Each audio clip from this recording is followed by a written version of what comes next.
just bought a GMC Yukon and wondering what Super Cruise actually does? Hop in, let me show you.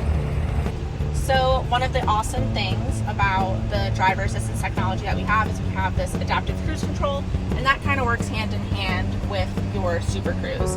Adaptive cruise, of course, is going to take away the need of using the foot for the accelerator and the brake, and you just have to stay attentive and keep 2 hands on the steering wheel. When it's used with your advanced lane keep assist, all you have to do is have some pressure on the wheel, but the car will steer itself. Right now, we have our following distance indicator showing, and it is in the green. My adaptive cruise, you'll see, is green, and it's set at 58 miles an hour, but we're going 51. And that's because the vehicle is pacing 3 car lengths with the Cadillac that's in front of me.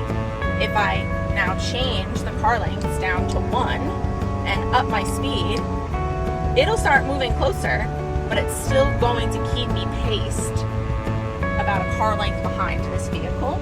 So it's really great for long commutes, just kind of negating driver fatigue. And as long as you're keeping your eyes on the road and being an active participant, it's very relaxing, great for long road trips.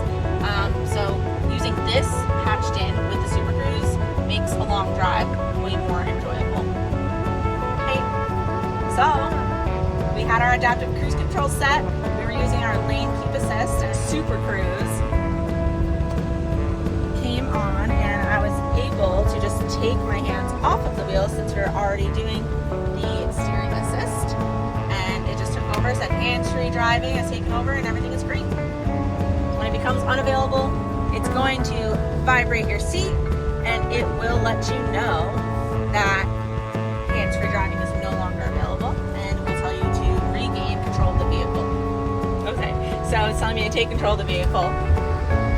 Hands-free driving unavailable on the road, so taking control, and we still have the active lane keeping assist on.